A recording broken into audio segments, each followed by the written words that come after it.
High everyone, welcome to mom and daughters cooking and beauty channel. কেমন আছেন আপনারা সবাই? আশা করছি সবাই খুব ভালো আছেন। আজ আমি আপনাদের সাথে শেয়ার করব একটি নিরামিষ রান্নার রেসিপি, মানে নিরামিষ সবজি রান্নার রেসিপি। এখানে যেই সবজিগুলো আমরা ব্যবহার করেছি সেগুলো হলো আলু, কচু, বেগুন আর টমেটো। তো চলুন শুরু করা যাক। এখানে আমরা প্রথমে একটা কড়াই নিয়ে নিয়েছি। কড়াইয়ের মধ্যে আমরা দিয়ে দিলাম সর্ষের তেল। তেল গরম হয়ে যাওয়ার পর এখানে আমরা দিয়ে দিলাম কটা কাঁচা লঙ্কা চেরা।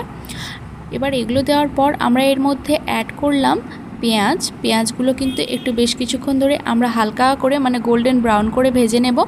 এবার এগুলো দেওয়ার পর আমরা এর মধ্যে দিলাম দুটো তেজপাতা। তেজপাতা দিলে কিন্তু যে কোনো নিরামিষ সবজির ফ্লেভারটা খুব ভালো আসে। তো এবার এগুলো দিয়ে কিছুক্ষণ নাড়াচাড়া করার পর আমরা এর মধ্যে অ্যাড করে দিলাম আদা রসুন বাটা। এখানে কিন্তু রসুনের পরিমাণ কম আছে আর আদার পরিমাণ বেশি আছে। নিরামিষ রান্নার ক্ষেত্রেও কিন্তু আদার পরিমাণটা যদি বেশি দেন তাহলে কিন্তু সবজির ফ্লেভারটা খুব ভালো আসে। তো এবার আমরা এখানে আমাদের প্রথম নিরামিষ যেটা সবজি সেটা আমরা দিয়ে দিলাম, সেটা হচ্ছে টমেটো। তো এগুলো আমরা হালকা করে কিন্তু ভেজে নেব আর কি। ভাজবো বলতে কি, টমেটোটা হালকা করে আর কি সেদ্ধ করে নেব। তো যাই হোক বন্ধুরা, আমি একটা কথা বলি, এই রেসিপিটা যেমন টেস্টি হবে, মানে এভাবে রান্না করলে টেস্টি তো অবশ্যই হবে, তার সাথে এটা কিন্তু অনেক হেলদি একটা রেসিপি। তো দেখুন, কথা বলতে বলতে আমরা এর মধ্যে দিয়ে দিয়েছিলাম কিন্তু লবণ, যেটা দিলাম একটু আগে সেটা ছিল লবণ। এবার আমরা এর মধ্যে দিয়ে দেবো পরিমাণ মতো হলুদ গুঁড়ো। এবার দেখুন কচুগুলোর সাইজ কিভাবে কাটা হয়েছে আর কি, একদম খুব বেশি পাতলাও না আবার খুব বেশি মোটাও না, একদম মিডিয়াম হালকা পাতলা করে মানে আর কি এটা কাটা হয়েছে যাতে তাড়াতাড়ি এটা সেদ্ধ হয়ে যায়। তো কচুগুলো দিয়ে কিছুক্ষণ নাড়াচাড়া করব।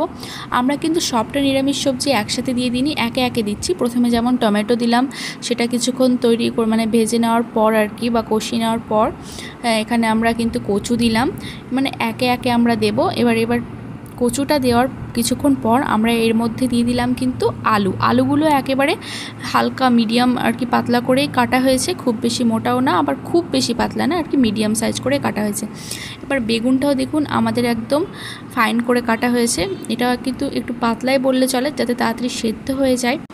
বন্ধুরা, আজ আমরা যেই নিরামিষ সবজিগুলো মানে রান্না করতে চলেছি, মানে ধরুন যে আলু, টমেটো, তারপর বেগুন, কচু, সো টমেটো, তারপর বেগুন, আলু এগুলো কিন্তু প্রায় রান্না হয় সবার বাড়িতে, কিন্তু কচুটা একটু কমই রান্না হয়, কারণ কচু অনেক বাচ্চাই পছন্দ করে না, কিন্তু এভাবে রান্না করলে তারাও পছন্দ করবে।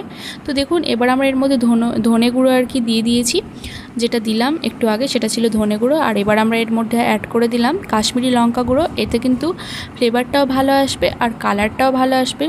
কচু কিন্তু আমাদের জন্য মানে সবারই স্বাস্থ্যের জন্য অনেক উপকারী একটা খাবার আর কি।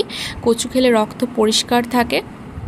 তো আপনারা চেষ্টা করবেন এভাবে যদি রান্না করেন, তাহলে কিন্তু যারা কচু পছন্দ করে না তারাও পছন্দ করবে।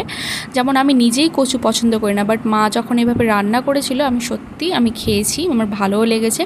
তো দেখুন, সবজি কষাতে কষাতে এর থেকে একেবারে তেল ছেড়ে দিয়েছিল। তেল ছাড়া অবধি আমরা মানে এটা একদম কষিয়েছি সুন্দর করে, আর সুন্দরভাবে এটা কষানোর পর কালারটাও অনেক ভালো আসছে আর এর থেকে স্মেলটাও অনেক ভালো বেরোচ্ছিল। তো এবার কিন্তু এখানে জল অ্যাড করার পালা। এখানে কিন্তু আমরা অল্প পরিমাণে জল অ্যাড করব, খুব বেশি পরিমাণে কিন্তু জল অ্যাড করবেন না। এবার কিন্তু দেখুন, জল অ্যাড করার পর এগুলো একটু ভালো করে নাড়াচাড়া করে আমরা আবার এটা ঢাকনা দিয়ে দেব। আমরা কিন্তু এইভাবেই রেসিপিটি মানে তৈরি করেছি, যে কোনো সবজি রান্নার ক্ষেত্রেই তা হয়।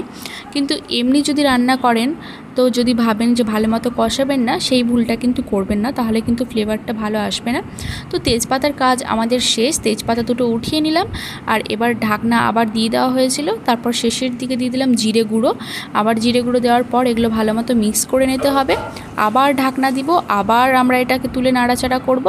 এইভাবেই কিন্তু এরকম করতে করতে আর কি আমাদের এই রেসিপিটি একেবারে সম্পূর্ণ হয়ে যাবে।